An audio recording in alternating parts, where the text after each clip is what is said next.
23 December 1944, 11:45 hours, Sanam's Hill, Belgium. Inside a chilled German observation post overlooking the snow-covered valley, a soldier of the 26th Volksgrenadier Division steadied a pair of field glasses that shook slightly in his gloved hands. What he saw through the lenses would alter his sense of the war more profoundly than any battlefield rumor or propaganda announcement. By late morning, the dense winter cloud cover finally lifted for the first time in days. What followed was an event the Germans around Bastogne had not imagined possible. At about noon, the sky began to vibrate with the drone of engines, not a handful of transports, but wave after wave of them. A total of 241 C-47 aircraft surged overhead, beginning the long-awaited aerial resupply mission for the surrounded 101st Airborne Division. The observer could only whisper in disbelief. "The sky! It's overflowing with them! Hundreds! This can't be real!" Through the optical slit of the fortified position, the view resembled a migration of metallic birds.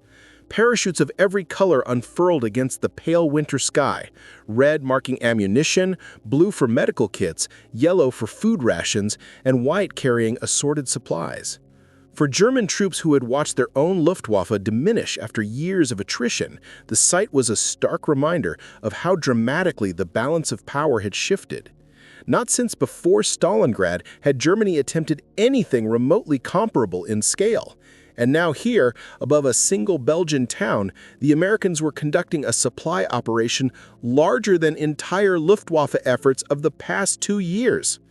What the German infantry witnessed that day was not merely a logistical maneuver. It was a quiet, devastating declaration that the Reich could no longer match the industrial and aerial capabilities of its enemy.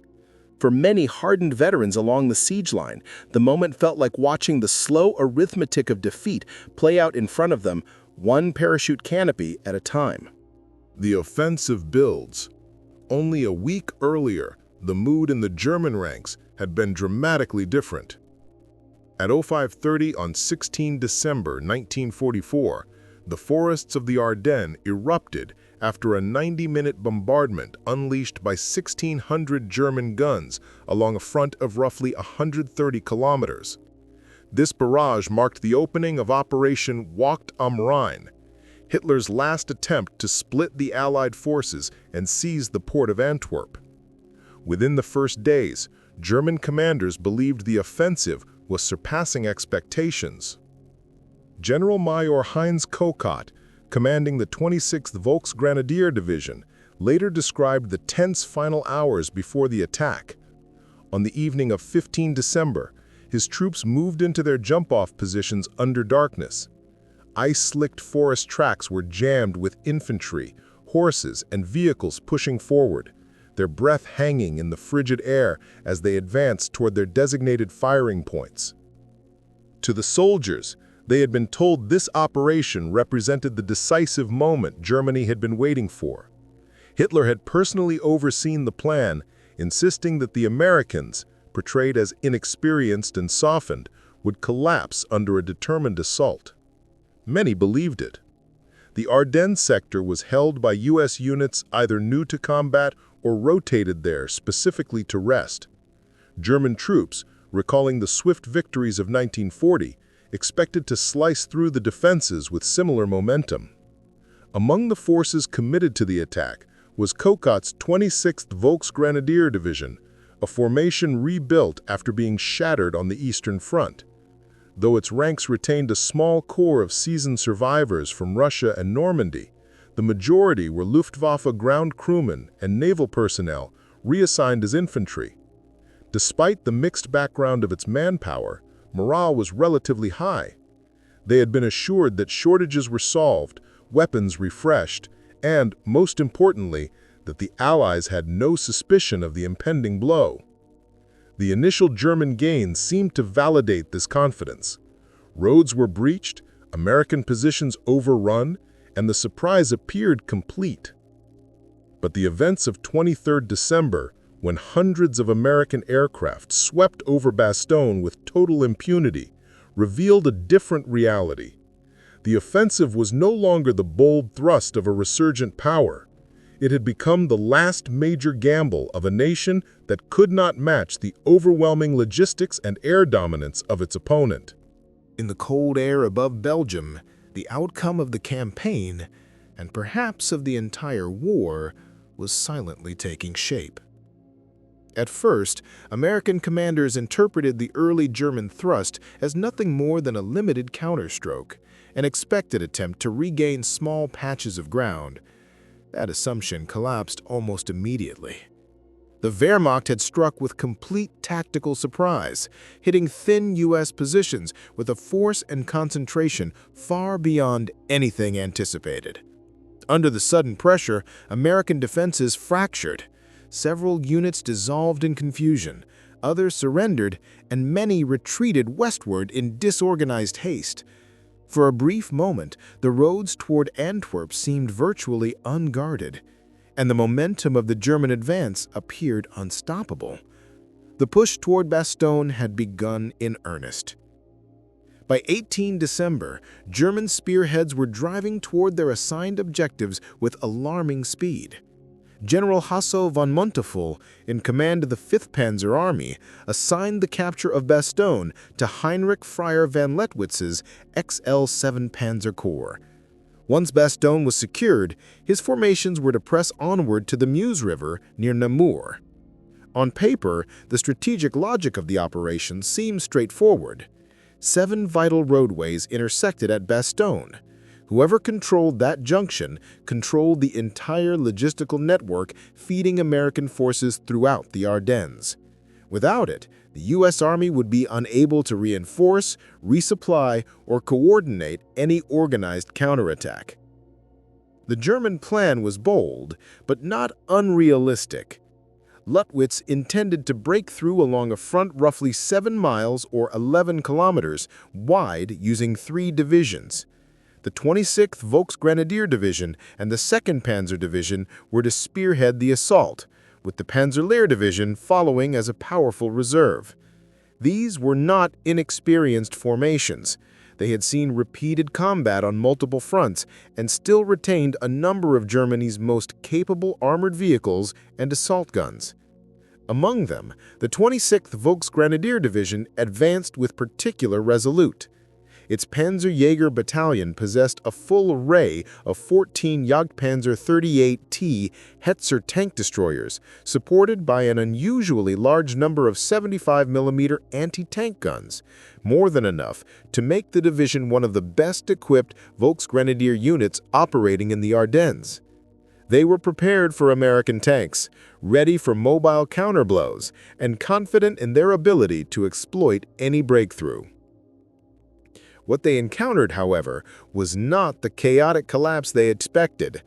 As German units closed in on the Bastogne region, subtle but clear signs indicated that U.S. forces were withdrawing in a deliberate, controlled manner. Bridges were systematically blown behind them. Mines were laid behind them. Makeshift barricades appeared along key routes. In many areas, German troops paid in blood for every kilometer gained. American armored elements, especially Combat Command B of the 10th Armored Division, mounted fierce delaying actions. Their stand bought just enough time for the first units of the 101st Airborne Division to reach Bastogne only 4 hours before the leading German troops. The 101st, known as the Screaming Eagles, had been recuperating in Reims, France, when the German offensive erupted. Within hours of receiving orders, they were packed into trucks and sent on a non-stop overnight dash toward the front. They arrived exhausted, short on proper winter clothing, and lacking much of the equipment normally issued for prolonged defensive operations. Nevertheless, they moved directly into positions around Bastogne, anchoring a defense that would become critical to the unfolding battle. Encirclement of Bastogne. By 20 December, German forces had successfully sealed off the town. By midday on 21 December, all 7 approach routes into Bastogne had been severed, and by nightfall, both sides recognized that the defenders were completely surrounded. The ring had closed. Inside the pocket were approximately 22,000 American troops, including elements of the 101st Airborne Division, CCB of the 10th Armored Division, the 705th Tank Destroyer Battalion, and a collection of support and artillery units. They were outnumbered roughly 5 to 1, short on ammunition, food, winter gear, and medical supplies. Leadership was also strained. Many senior officers, including Major General Maxwell Taylor, commander of the 101st, were away from the front when the siege began. Despite these disadvantages, the Americans prepared to hold the crossroads town against repeated German attempts to break their resistance, setting the stage for one of the most iconic defensive battles of the Second World War. From the viewpoint of the German High Command, the situation around Bastogne resembled a mirror image of Stalingrad, only this time the Americans were the ones trapped in a tightening ring of steel. German officers believed that the defenders were effectively cut off from escape and destined either to capitulate or be destroyed. General der Panzertruppe Heinrich Freiherr von Leutwitz, leading the 47th Panzer Corps, viewed the developing circumstances with absolute assurance. He had witnessed the British Expeditionary Force encircled in 1940 at Dunkirk and had not forgotten the rapid decline of isolated troops. Supplies vanish, morale collapses, and entire formations eventually give up. Inside Bastogne, the Americans were estimated to have no more than 3 days' worth of ammunition and perhaps 4 days of food if issued sparingly. The brutal Ardennes winter, with temperatures plunging to -10 degrees Celsius, seemed likely to cripple the defenders even without sustained fighting. Confidence within the German ranks was so high that on 22 December, the two panzer divisions under Ludwitz pressed onward toward the Meuse rather than massing against Bastogne. Only a single regiment remained to support the 26th Volksgrenadier Division in seizing the crucial road junction. From the German operational perspective, expending tanks and fuel on a town expected to collapse from hunger and cold made little sense. Their true objective lay farther north, Antwerp. Bastogne was merely an inconvenient node on their path, a position they believed nature itself would eventually neutralize. Between 16 and 22 December, weather conditions had worked overwhelmingly in Germany's favor. Persistent low cloud cover, snowstorms, and freezing fog kept the formidable Allied air arm grounded. For the first extended period since Normandy, German units could maneuver in daylight without fearing roving fighter-bombers. They could mass troops and vehicles without immediate detection from Allied reconnaissance and launch attacks without risking the enormous bombing raids that had previously shattered formations across France. Inside the besieged town, each additional day brought a deeper sense of crisis. Some artillery batteries had exhausted their stock of high-explosive rounds entirely. Others guarded their last few shells. Food stores were nearly gone, forcing troops to gather whatever they could among wrecked vehicles or deserted supply points. Medical supplies were so depleted that wounds normally treatable became fatal. Field hospitals struggled with a growing list of casualties they could no longer properly care for. The ultimatum. By 22 December, German commanders were convinced that victory was imminent. That morning, around 11:30 a.m., 4 German soldiers carrying 2 white flags approached the American lines on the Airborne road. The senior representative was Major Wagner of the 47th Panzer Corps. Accompanying him was Lieutenant Helmut Henke from the Panzer Operations Section, a briefcase tucked under his arm. They had even brought blindfolds, confident they would be escorted to the American commanding officer to deliver surrender terms. The message they carried, typed in both German and English, was formal, stern, and unmistakably threatening. It declared that American forces in and around Bastogne were surrounded by strong armored units, that additional German formations had crossed the Ourthe River near Ourtheville, seized March, and reached St. Hubert via Rochefort. The Americans were instructed to surrender within 2 hours in order to avoid total annihilation. From the German perspective, this was not cruelty but courtesy. Offering honorable terms to a force facing overwhelming odds seemed to them entirely reasonable. When the response returned, consisting of only a single baffling word, nuts, the officers at the German command post were momentarily stunned. Lieutenant Henke required clarification, which Colonel Harper provided bluntly. In ordinary American English, nuts meant essentially go to hell. General Marjar Cocotte later admitted in post-war interrogations that the reply left the staff bewildered. In his words, they had provided a respectable opportunity to avoid needless bloodshed. The defenders were outnumbered 5-1, cut off from all supplies and running on fumes. To German officers, refusing surrender under such conditions appeared less courageous than irrational. The temporary gain was over. The weather turned. At dawn on 23 December 1944, the situation shifted dramatically. After a week of oppressive fog and storms, the sky cleared. The sudden change meant the return of Allied air power. With visibility restored, American aircraft could once again strike German columns, deliver supplies to the encircled garrison, and reassert the air dominance that had been largely absent since the offensive began.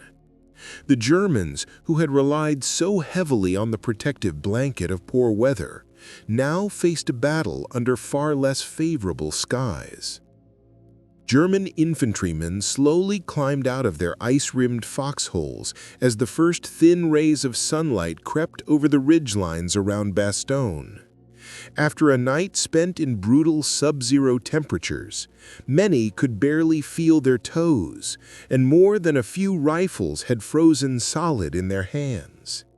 For a brief moment, the warmth of daylight seemed like a small mercy. Then a low vibration rolled across the landscape, faint at first, but rising steadily until it bounced between the snow-covered hills. At 6:45 a.m. on December 23rd, two Pathfinder teams had lifted off from Chalgrove Airfield, bound for the embattled pocket in Belgium. Their mission was critical: reach the target ahead of the main body, jump in, and mark precise drop zones for the incoming supply armada. They exited their aircraft at 9:35 a.m., landing behind American lines, where they were immediately gathered up by friendly troops and rushed forward to prepare their radio beacons and visual markers. Late in the morning, at exactly 11:50 a.m., soldiers stretched along the frozen perimeter of Bastogne witnessed a sight they would never forget. The distant hum grew into a roaring presence as the main aerial convoy appeared, a formation so large and so orderly that many later described it as the most uplifting moment of the siege. For the surrounded American defenders, it signaled deliverance. To the German units observing from the ground, it marked the beginning of the realization that the encirclement was not unfolding as their high command had predicted. The primary transport echelon, 241 C-47 aircraft, approached in tight groups, flying astonishingly low, barely 1,000 feet above the landscape. They advanced in synchronized waves, each cluster releasing its loads in precise succession. The sky quickly filled with parachutes of many colors, each hue designating a specific category of supplies intended for the troops below. German anti-aircraft teams reacted instantly. Crews manning the formidable 88mm guns swung their barrels skyward, while rapid-firing 20mm cannons began spitting out streams of tracers. Machine gun nests joined in, contributing to a dense curtain of fire. The air above the woods thumped with explosions, black bursts of flak erupting so close to the transports that some airmen could feel the aircraft shudder. Inside one of the C-47s, a violent detonation jolted Lieutenant McNiss and Sergeant Mertz. When they looked up, a ragged hole had opened in the fuselage, the path of a shell fragment that had passed directly between the two men, missing them by inches. Yet the pilots held position. Aircraft across the formation pressed forward through the storm of fire, refusing to break ranks even as shrapnel tore into wings and engines. 14 transports were destroyed either en route or directly over the drop area, some shot down outright, others limping away only to crash moments later. But the loss of each plane seemed swallowed by the scale of the mission. For every aircraft that fell, a dozen and more continued straight on, doors wide open, pushing out crates, medical supplies, ammunition, and rations that spiraled toward the snowy fields. From the German perspective on the ground, the spectacle bordered on surreal. They watched as aircraft trailing flames or missing sections of their tail assemblies still refused to peel off early. Some crews held their course long enough to release every last bundle before their transports rolled, broke apart, or plunged into the surrounding forests. One badly burning C-47 passed directly overhead, its rear section engulfed in fire, yet the crew kept shoving supplies out until seconds before the plane disappeared behind the treetops. The result was a logistical display so overwhelming that it struck at German morale more powerfully than any artillery bombardment could have. The drifting parachutes, colored like a winter storm made of fabric instead of snow, descended in the thousands. They dotted the white fields around Bastogne, signaling not only material relief for the besieged Americans, but also the unmistakable presence of Allied superiority, an arithmetic of abundance that the German forces could neither match nor ignore. The paratroopers felt an immediate surge of relief the moment the brightly colored supply bundles began drifting out of the sky. What looked like a festive display to American eyes had the opposite effect on the Germans watching from a distance. To them, the descending parachutes were a grim confirmation. This was not a force on the verge of collapse. It was an army being maintained by an industrial giant with resources that seemed inexhaustible. German intelligence teams posted along ridge lines and in observation posts scrambled to interpret what they were seeing. They tried to catalog each color and guess its contents before the bundles even touched the ground. Red parachutes meant fresh stocks of ordnance, artillery shells, mortar rounds, and ammunition for rifles and machine guns. Blue signaled medical material, sterile gear, plasma, morphine, and everything needed to keep field hospitals functioning. Yellow bundles delivered rations of every type, K rations, D rations, tins of meat and vegetables. White chutes carried the winter essentials the frontline troops desperately needed: insulated clothing, blankets, gloves, thick socks, and new boots. Green packages contained signal equipment and batteries, while orange parachutes were reserved for cans of gasoline, each 5 gallons. By the time the day's first major drop was completed, a single battalion reported receiving more than 500,000 rations and roughly 250 gallons of fuel. Ammunition tallies at nightfall showed 286 high-explosive shells, 177 white phosphorus rounds, and 201 anti-tank rounds newly stocked. And this was only one unit's accounting. Spread across the entire Bastogne perimeter, the sheer volume of material being delivered was overwhelming, an unbroken stream of resupply that seemed to defy the realities of war.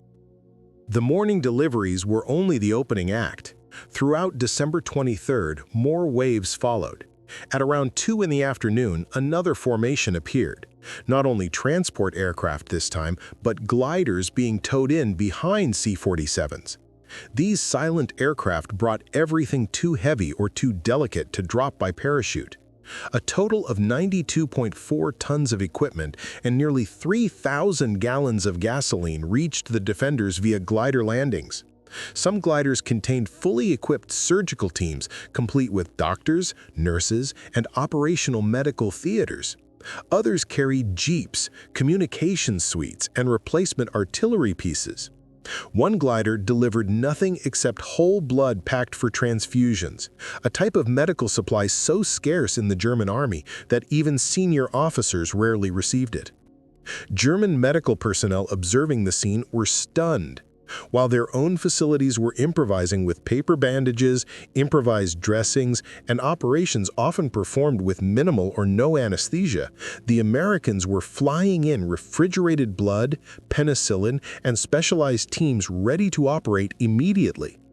The disparity in medical capability alone was enough to crush morale. By late afternoon, Pathfinder groups had marked several new drop zones, and the transports began arriving with near-mechanical precision. In some cases, American artillerymen were firing rounds that had landed only minutes earlier, ammunition literally moving from parachute to gun barrel with almost no delay. Then the weather delivered an even harsher blow to the Germans. With clear skies came the return of American air dominance. P-47 Thunderbolts swept over the roads in relentless attack runs. They struck quickly and low, pouring .50 caliber fire into convoys, unleashing rockets on gun positions, and pursuing anything that dared to move. Trucks, horse-drawn guns, scattered vehicles, even small clusters of infantry, nothing escaped their attention. Every daylight movement became a gamble with death. German columns that had maneuvered confidently for more than a week suddenly found themselves trapped in the open. Supply lines attempting to push forward were caught and destroyed in systematic fashion. The psychological impact was immediate. Paralysis spread through the German advance as fear of air attack halted movements, shattered formations, and erased any sense of operational momentum.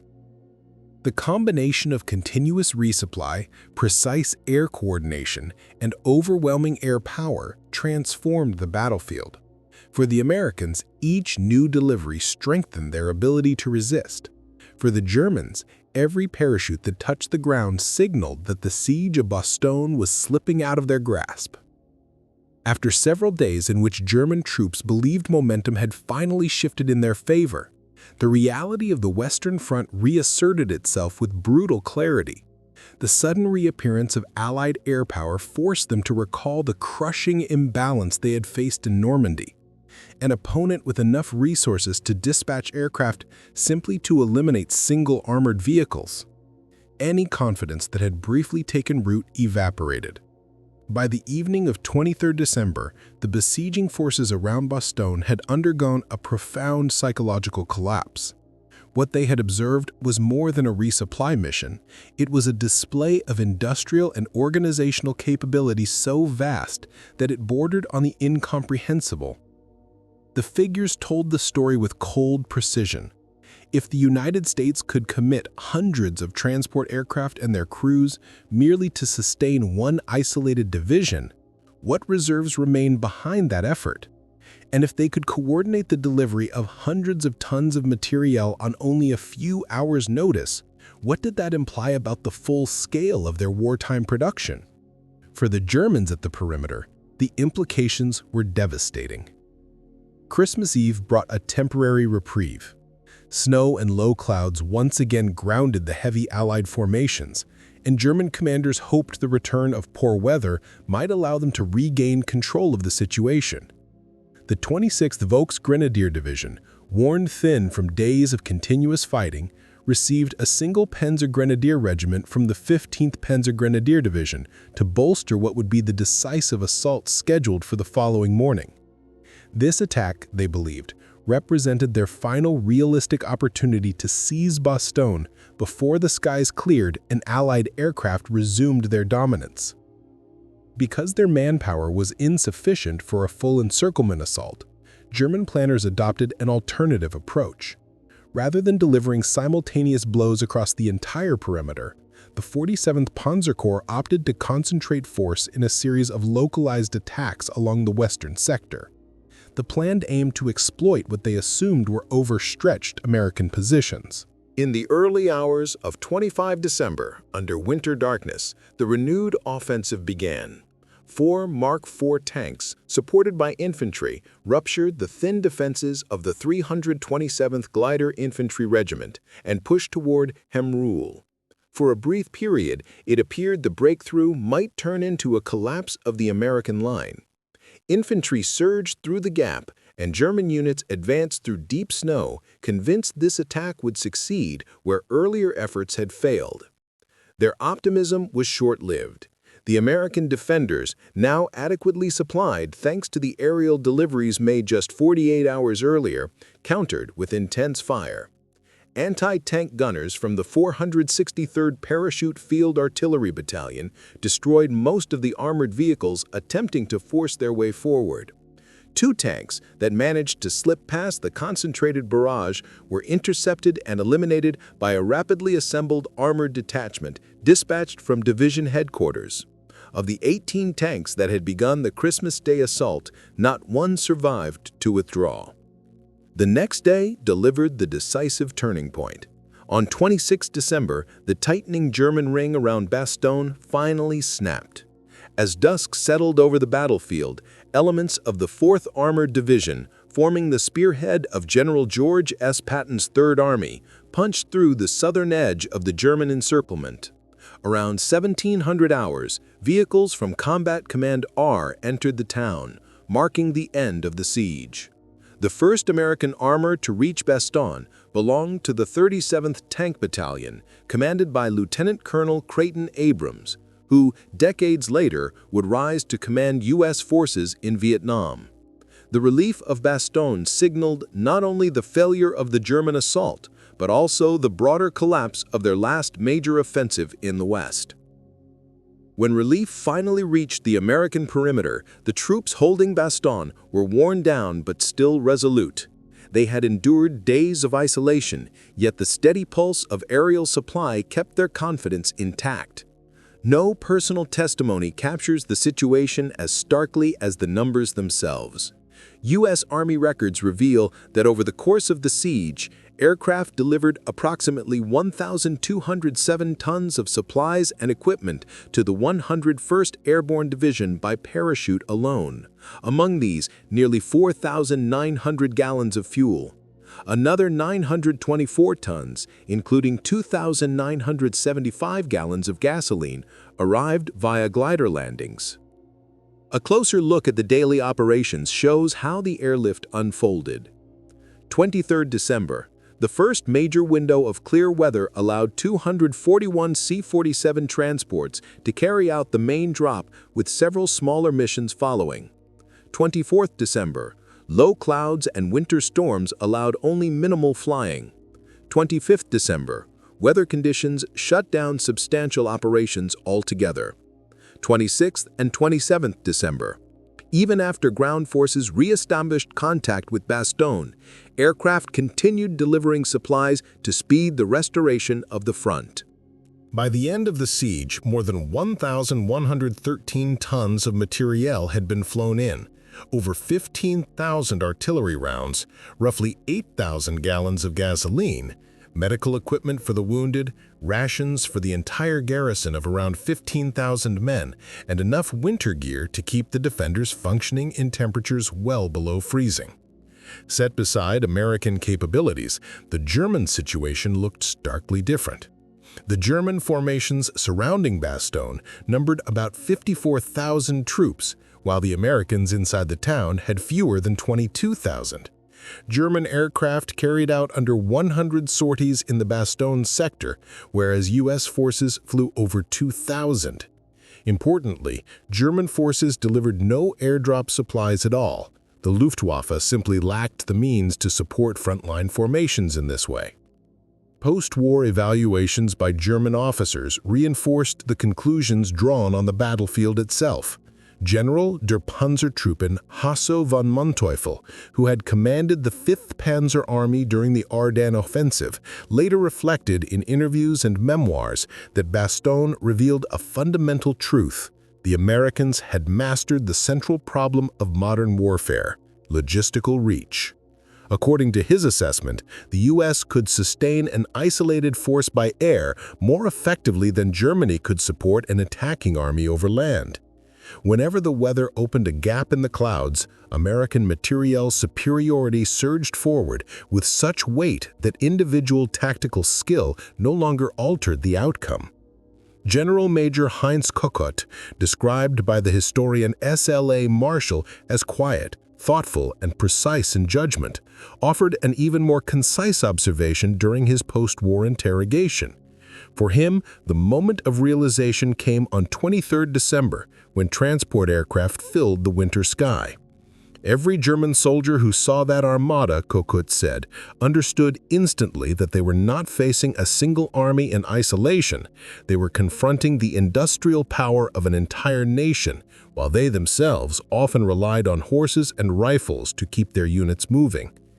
This contrast became even more striking after the war when Kokott met Colonel Harry Kinnard, the G3 operations officer of the 101st during the siege. The German officers reportedly struggled to accept that the youthful-looking Kinnard had directed the division's operations. General von Lüttwitz even questioned whether Kinnard might have been the staff officer for only a regiment rather than for the entire division. The psychological shock of the Bastogne airlift extended far beyond the immediate battlefield. German units throughout the Ardennes offensive soon heard about the massive resupply effort, some from comrades who had witnessed the sky crowded with American transport planes, others through rapidly circulating reports. The message was unmistakable.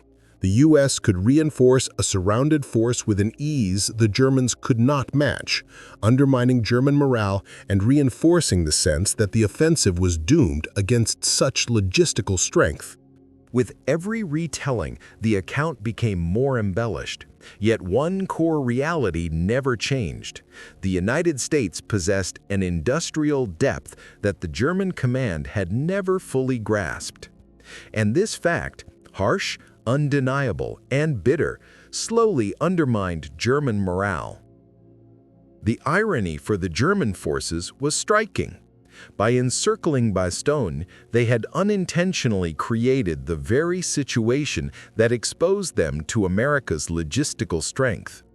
Their siege forced the U.S. Army to demonstrate the extent of its aerial supply system in real time. Had the German commanders adhered to their initial plan and skirted the town entirely, they might never have been confronted so directly with this overwhelming material advantage. The operations after the relief of Bastogne.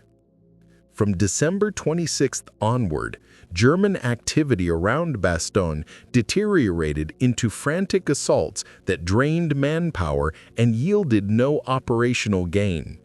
Hitler refused to accept the emerging reality. The fact that an isolated American garrison had not only held its ground, but had been reinforced to a stronger fighting condition than before the encirclement was something he found intolerable. On December 29th, General von Lüttwitz received reinforcements from the 1st SS Panzer Division diverted from the 6th Panzer Army. More formations were thrown into the battle in an attempt to break American resistance. Units such as the 9th SS Panzer Division, the Führer Escort Brigade, and the 167th Volksgrenadier Division were committed in succession, only to suffer heavy losses against U.S. positions that were now fortified and well supplied. The Germans launched one final major assault on January 4th. It collapsed almost immediately. Soldiers were ordered to attack the same American defensive lines repeatedly, producing no tactical shift, only mounting casualties and worsening exhaustion. The industrial reality the Germans could not escape. What German troops observed over Bastogne was only a glimpse of the vast production engine behind the American war effort. They did not know the full scope of aircraft manufacturing underway in the United States. The Douglas C-47, a workhorse of Allied airborne operations, had become indispensable in missions such as Overlord, Dragoon, Market Garden, and Varsity. More than 10,000 of these aircraft were built during the war, enabling the U.S. to conduct aerial operations on a scale that Germany simply could not match. By the end of the conflict, over 50,000 Allied paratroopers had been deployed from C-47s alone. A shift recorded in history. Modern historical analysis strongly affirms the psychological effect that the Bastogne air resupply effort had on German troops.